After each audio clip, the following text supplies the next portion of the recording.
La miséricorde de Dieu est à l'œuvre toujours.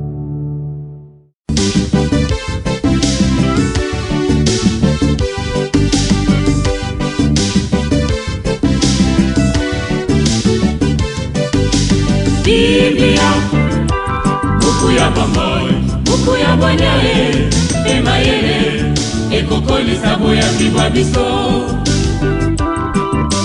Biblia, buku ya bomoi, buku ya bonyae, emayele. Que notre seule fierté soit la croix de notre Seigneur Jésus-Christ. En lui, nous avons le salut, la vie et la résurrection. Par lui, nous sommes sauvés et délivrés. Au nom du Père et du Fils et du Saint-Esprit. Amen.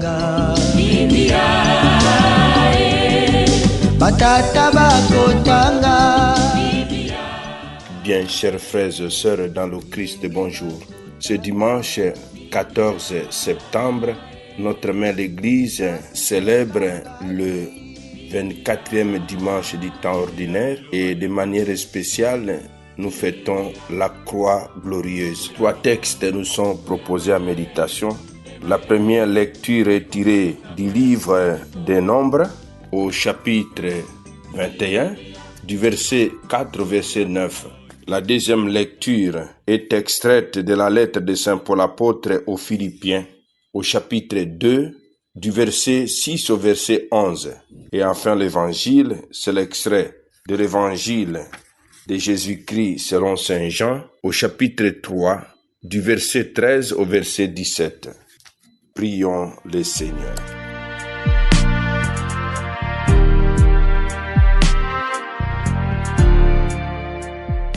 Seigneur Dieu, tu as voulu qu'en acceptant la croix, ton Fils unique sauve l'humanité. Nous t'en prions, afin qu'ayant connu dès ici-bas ce mystère, nous obtenions au ciel les fruits de la rédemption. Par Jésus-Christ, ton Fils, notre Seigneur, qui vit et règne avec toi dans l'unité du Saint-Esprit, Dieu pour les siècles des siècles. Amen.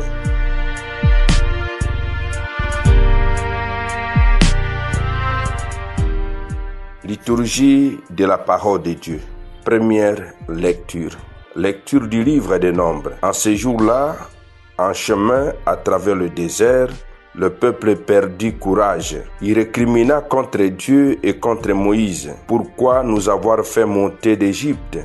Était-ce pour nous faire mourir dans le désert où il n'y a ni pain ni eau? Nous sommes dégoûtés de cette nourriture misérable. Alors le Seigneur envoya contre le peuple des serpents à la morsure brûlante, et beaucoup en moururent dans le peuple d'Israël. Le peuple vint alors vers Moïse et dit: Nous avons péché en récriminant contre le Seigneur et contre toi. Intercède auprès du Seigneur pour qu'il éloigne de nous les serpents. Moïse intercéda pour le peuple, et le Seigneur dit à Moïse: Fais-toi un serpent brûlant et dresse-le au sommet des mâts. Tous ceux qui auront été mordus, qu'ils regardent, alors ils vivront. Moïse fit un serpent de bronze et le dressa au sommet des mâts. Quand un homme était mordu par un serpent et qui regardait vers le serpent de bronze, il restait en vie. Parole du Seigneur, nous rendons grâce à Dieu. Deuxième lecture. Lecture de la lettre de Saint Paul apôtre aux Philippiens. Le Christ Jésus, ayant la condition de Dieu, ne retint pas jalousement les rangs qu'il égalait à Dieu, mais il s'est anéanti, prenant la condition de serviteur.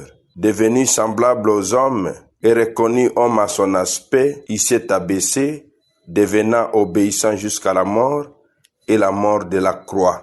C'est pourquoi Dieu l'a exalté, il a doté du nom qui est au-dessus de tout nom, afin qu'au nom de Jésus, tout genou fléchisse au ciel, sur terre et aux enfers, et que toute langue proclame Jésus-Christ est Seigneur, à la gloire de Dieu le Père. Parole du Seigneur, nous rendons grâce à Dieu. Évangile de Jésus-Christ selon Saint Jean. En ce temps-là, Jésus disait à Nicodème, « Nul n'est monté au ciel sinon celui qui est descendu du ciel, le Fils de l'homme. De même que le serpent de bronze fut élevé par Moïse dans le désert, ainsi faut-il que le Fils de l'homme soit élevé, afin qu'en lui tout homme qui croit ait la vie éternelle. Car Dieu a tellement aimé le monde qu'il a donné son Fils unique, afin que quiconque croit en lui, qui ne perde pas, qui croit en lui ne se perde pas, mais obtienne la vie éternelle. Car Dieu a envoyé son Fils dans le monde, non pas pour juger le monde, mais pour que par lui le monde soit sauvé. Acclamons la parole de Dieu. Louange à toi, Seigneur Jésus.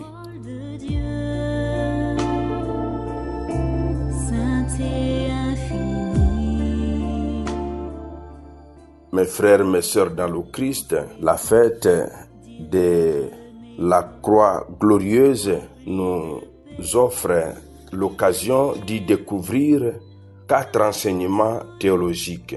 Premier enseignement, la croix, lieu de la révélation de l'amour de Dieu. Deuxième enseignement, la croix, source de salut et de vie nouvelle. Troisième enseignement, la croix, signe de victoire. Et quatrième enseignement, la croix, centre de la foi chrétienne. La croix, lieu de la révélation de l'amour de Dieu. La croix n'est pas seulement un instrument de supplice, mais le lieu où s'est manifesté l'amour infini de Dieu pour l'humanité. Jean 3, 16. Elle est la preuve que Dieu sauve par les dons de soi et non par la puissance humaine. Deuxième enseignement. La croix, source de salut et de vie nouvelle. Comme le serpent de bronze élevé par Moïse, confère Nombre 21, 4 à 9, la croix devient signe de guérison et de salut. Par elle, le Christ a détruit le péché et la mort, nous ouvrant la vie éternelle.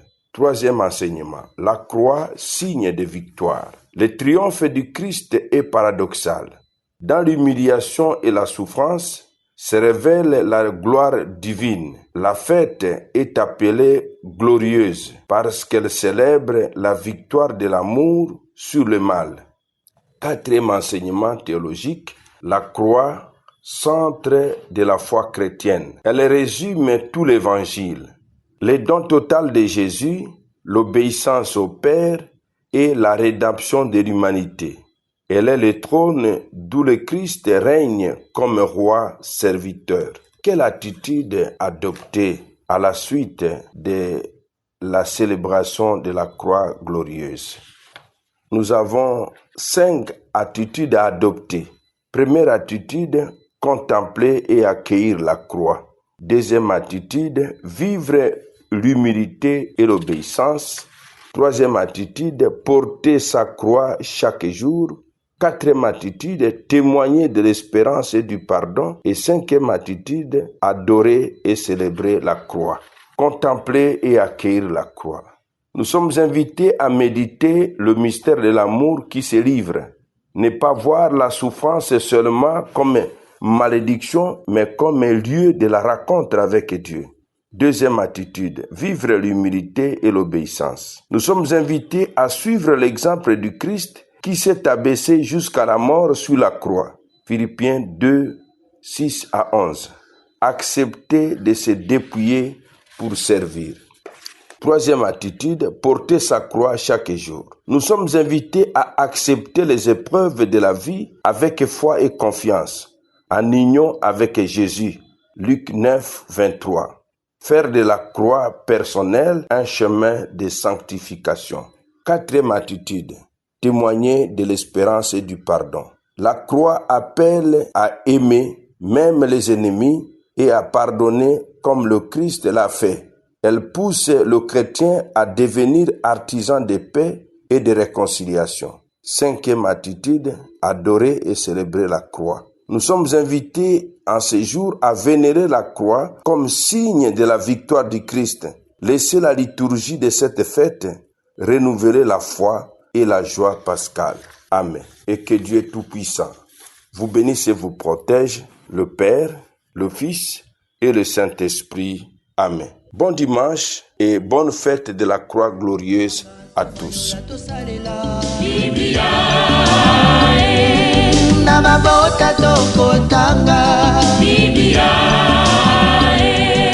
Namasanga tokotanga oh bipai biso buku ebombi makanisi manzambe buku ya kokabola na baninga buku ya kobomba na se ya mbeto teo Biblia.